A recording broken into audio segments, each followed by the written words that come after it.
ಮಧ್ಯಪ್ರಾಚ್ಯ ಯುದ್ಧದ ಪರಿಣಾಮವಾಗಿ ಇಷ್ಟೆಲ್ಲ ಸಮಸ್ಯೆಗಳನ್ನು ಅನುಭವಿಸಬೇಕಾಗಿದೆ. ಮೊದಲಿಗೆ ಹೋಟೆಲ್ನವರು ಹೊಡೆತವನ್ನು ಅನುಭವಿಸಿದ್ದಾರೆ. ಈಗ LPG ಅಭಾವದ ಹಿನ್ನೆಲೆಯಲ್ಲಿ ಆಟೋ ಚಾಲಕರು ಕೂಡ ಸಂಕಷ್ಟಕ್ಕೆ ಸಿಲುಕಿದ್ದಾರೆ. ಕಲಾಸಿಪಾಳ್ಯ ಬಸಪ್ಪ ಸರ್ಕಲ್ನಲ್ಲಿ 2 ಕಿಲೋಮೀಟರ್ ಕ್ಯೂ ನಿಂತಹ ಪ್ರಸಂಗ. ರಸ್ತೆ ಬದಿ ಸಾಲುಗಟ್ಟಿ ಆಟೋಗಳು ನಿಂತುಕೊಂಡಿದೆ. ಸಜ್ಜನರಾವ್ ಸರ್ಕಲ್ನಿಂದ ಹಿಡಿದು ಕಲಾಸಿಪಾಳ್ಯ ಬಸಪ್ಪ ಸರ್ಕಲ್ವರೆಗೂ ಕೂಡ ಇಂತಹದೇ ಸಾಲನ್ನು ನಾವು ನೋಡಿದ್ವಿ. ಪ್ರತಿ ಆಟೋಗೆ ಸದ್ಯ 400 ರೂಪಾಯಿ ಮಾತ್ರ ಫಿಲ್ಲಿಂಗ್ ಮಾಡೋದಕ್ಕೆ ಆ ಬಂಕ್ನವ್ರು ನಿರ್ಧರಿಸಿದ್ದಾರೆ. ಬೆಸ್ಟ್ ಮಾಡಿದ್ದಾರೆ. ಯಾಕಂದ್ರೆ ಅಷ್ಟೊಂದು ಜನ ಬಂದಾಗ ಎಲ್ರಿಗೂ ಬೇಕು, ಇಲ್ಲಾಂದ್ರೆ ಮತ್ತಲ್ಲಿ ಕೂಗಾಡ್ತಾರೆ, ಒಬ್ರಿಗೊಬ್ರು ಜಗಳ ಮಾಡ್ಕೊಳ್ತಾರೆ. ಹಾಗಾಗಿ 400 ರೂಪಾಯಿ ಲಿಮಿಟ್ ಮಾಡ್ಕೊಂಡಿದ್ದಾರೆ. ಹೆಚ್ಚುವರಿ ಬೇಕಿದ್ರೆ ಸಿಗಲ್ಲ ಅನ್ನುವಂಥ ಮಾತಷ್ಟೇ ಅವರಿಂದ ವ್ಯಕ್ತವಾಗ್ತಿದೆ.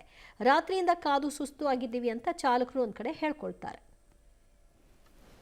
ಬೆಂಗಳೂರಿನಲ್ಲಿ ಶುರುವಾಗಿರುವಂತಹ ಗ್ಯಾಸ್ ಎಮರ್ಜೆನ್ಸಿ ಹಿನ್ನೆಲೆಯಲ್ಲಿ ಪ್ರತಿ ಗ್ಯಾಸ್ ಸ್ಟೇಷನ್ಗಳ ಬಳಿಯೂ ಕೂಡ ನೂರಾರು ಸಂಖ್ಯೆಯಲ್ಲಿ ಆಟೋ ಚಾಲಕರು ನಿಲ್ತಾ ಇದ್ದಾರೆ. ಸದ್ಯ ಈಗ ನಾನೀಗ ಕಲಾಸಿಪಾಳ್ಯದಲ್ಲಿರುವಂಥ ಬಸಪ್ಪ ಸರ್ಕಲ್ ಏನಿದೆ ಆ ಬಂಕ್ನ ಮುಂಭಾಗದಲ್ಲಿದ್ದೇನೆ. ಆಟೋ ಗ್ಯಾಸ್ನ ಮುಂಭಾಗ ವಿಜುವಲ್ಸ್ಗಳನ್ನು ಗಮನಿಸ್ತಾ ಇದ್ದೀರಿ.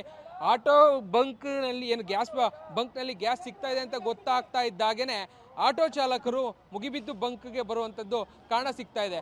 ಕಾರಣ ಇಷ್ಟೇ, ಬಹುತೇಕ ಕಡೆಗಳಲ್ಲೆಲ್ಲ ಈಗಾಗಲೇ ನೋ ಸ್ಟಾಕ್ ಬೋರ್ಡ್ಗಳಾಗಿದೆ. ಸಿಗುವಂಥ ಕಡೆಗಳಲ್ಲಿ ಅಲ್ಪ ಸ್ವಲ್ಪ ಮಾತ್ರ ಸಿಗ್ತಾ ಇದೆ. ಸೊ ಆ ಕಾರಣಕ್ಕಾಗಿ ಈ ಪ್ರಮಾಣದಲ್ಲಿ ಈ ಬಂಕ್ನಲ್ಲೂ ಕೂಡ ಈ ರೀತಿಯಾದಂಥ ಪರಿಸ್ಥಿತಿ ನಿರ್ಮಾಣ ಆಗಿದೆ. ಬಸಪ್ಪ ಸರ್ಕಲ್ನಿಂದ ಸಜ್ಜನರಾವ್ ಸರ್ಕಲ್ವರೆಗೂ ಕೂಡ ಬಹಳ ದೊಡ್ಡದಾದಂಥ ಕ್ಯೂ ಇದೆ ಈ ಭಾಗದಲ್ಲಿ. ಸುಮಾರು ಏನಿಲ್ಲ ಅಂತ ಹೇಳಿದ್ರು 1-1.5-2 ಕಿಲೋಮೀಟರ್ ಅಷ್ಟು ಉದ್ದದ ಕ್ಯೂ ನಮಗೆ ಈ ಭಾಗದಲ್ಲಿ ಕಾರಣ ಸಿಗ್ತಾ ಇದೆ. ಜೊತೆಗೆ ಬರುವಂಥವ್ರು ಏನಿರ್ತಾರೆ ಅವ್ರಿಗೆ ಎಷ್ಟು ಬೇಕು ಅಷ್ಟು ಸಿಗ್ತಾ ಇಲ್ಲ. ಬಂದಂಥವ್ರಿಗೆ ಕೇವಲ 300 ರೂಪಾಯಿ 400 ರೂಪಾಯಿಗೆ ಫಿಕ್ಸ್ ಮಾಡೋದ್ರ ಮುಖಾಂತರವಾಗಿ ಮ್ಯಾಕ್ಸಿಮಮ್ 300-400 ರೂಪಾಯಿಗೆ ಅಷ್ಟೇ ಹಾಕುವಂಥದ್ದು, ಅದ್ರ ಮೇಲೆ ನಾವು ಹಾಕೋದಿಲ್ಲ ಅನ್ನುವಂಥದ್ದನ್ನ ಈಗಾಗಲೇ ಬಂಕ್ನವರು ಕೂಡ ಒಂದಷ್ಟು ರೂಲ್ಸನ್ನು ಮಾಡಿದ್ದಾರೆ. ಕಾರಣ ಎಲ್ಲರಿಗೂ ಸಿಗಬೇಕು ಅನ್ನುವಂಥ ಕಾರಣಕ್ಕಾಗಿ ಸಾಕಷ್ಟು ಸಂಖ್ಯೆಯಲ್ಲಿ ಬೆಳಗ್ಗೆಯಿಂದಲೂ ಕೂಡ ತಡರಾತ್ರಿಯಿಂದ ಬೆಳಗ್ಗೆಯಿಂದ ಕ್ಯೂನಲ್ಲಿ ನಿಂತು ಆಟೋ ಚಾಲಕರು ಬಂಕ್ಗಳಿಗೆ ವೆಯ್ಟ್ ಮಾಡ್ತಾರೆ. ಬಂಕ್ ಬಳಿ ಗ್ಯಾಸ್ ಸ್ಟೇಷನ್ಗಾಗಿ ಗ್ಯಾಸ್ಗಾಗಿ ವೆಯ್ಟ್ ಮಾಡ್ತಾಯಿದ್ರು. ಸದ್ಯ ಈಗ ಅಲ್ಪ ಪ್ರಮಾಣದಲ್ಲಿ ಇಲ್ಲಿ ಸಿಗ್ತಾ ಇದೆ. ಇಲ್ಲಿ ಕ್ಯೂನಲ್ಲಿರೋಂಥವ್ರಿಗೂ ಕೂಡ ಎಷ್ಟೊತ್ತಿಗೆ ಕ್ಲೋಸ್ ಆಗುತ್ತೆ, ಎಷ್ಟೊತ್ತಿಗೆ ಮುಗಿಯುತ್ತೆ ಅನ್ನುವಂಥದ್ದು ಗೊತ್ತಿಲ್ಲ. ಯಾವಾಗ ಬೇಕಾದ್ರೂ ಇದು ಕೂಡ ಖಾಲಿ ಆಗ್ಬೋದು.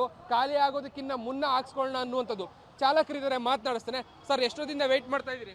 ಬೆಳಿಗ್ಗೆ 6 ಗಂಟೆಯಿಂದ ವೆಯ್ಟ್ ಮಾಡ್ತಾ ಇದ್ದೀನಿ ಸರ್. ಓಕೆ, ಸಿಗ್ತಾ ಇದೆಯಾ ಅಟ್ಲೀಸ್ಟ್? ಲಿಮಿಟ್ ಸಿಗ್ತಾ ಇದೆ ಸರ್. ಓಕೆ, ಬೇರೆ ಕಡೆ ಎಲ್ಲ ಹೋಗಿ ಬರ್ತಾ ಇದ್ದೀರಾ? ಬೇರೆ ಕಡೆ ಎಲ್ಲ 3-4 ಕಡೆ ತಿರುಗಿ ನೋ ಸ್ಟಾಕ್ ಬೋರ್ಡ್ ಬಿಟ್ಟು ಬೇರೆ ಏನಿಲ್ಲ ಸರ್. ಸರ್, ಎಷ್ಟೊತ್ತಿಂದ ವೇಟಿಂಗು? ದೊಡ್ಡ ಕ್ಯೂ ಕಾಣ್ತಾ ಇದೆ ಸರ್. ನೆನ್ನೆಯಿಂದ ಕ್ಯೂ ಇದೆ ಇಲ್ಲಿ. ನೆನ್ನೆ ಬಂದು ವೆಯ್ಟ್ ಮಾಡಿ ಎಲ್ಲ ಗಾಡಿಗಳು ಎಲ್ಲ ಹೋಗ್ಬಿಟ್ರು. ಇವಾಗ ಬೆಳಿಗ್ಗೆಯಿಂದ ಆಗ್ತಾ ಇದೆ ಗ್ಯಾಸ್ ಇಲ್ಲಿ ಫುಲ್ ಎಷ್ಟು ಇದೆ. ಡ್ರೈವರ್ಗಳಿಗೆ ಫಸ್ಟ್ ಬಿಸ್ನೆಸ್ ಇಲ್ಲ, ಇದು ಬೇರೆ ಗ್ಯಾಸ್ ಬೇರೆ ಪ್ರಾಬ್ಲಮ್ ಆಗಿದೆ. ಏನಾದ್ರು ಇದಾದ್ರೆ ಅವರು ಯಾರು ಮಾಡ್ತಾರ ಏನು ಗೊತ್ತಾಗಲ್ಲ. ಎಲ್ಲಿ ತನಕ ಕ್ಯೂ ಇದೆ ಸರ್ ಇದು ಅಂದಾಜು? ಇಲ್ಲಿಂದ ರೈಟ್ ಸೈಡ್ ತಗೊಂಡ್ರೆ ಸಜ್ಜನರಾವ್ ಸರ್ಕಲ್, ಇಲ್ಲಿಂದ ವಿವಿಪುರಂ ಗಂಟ ಕ್ಯೂ.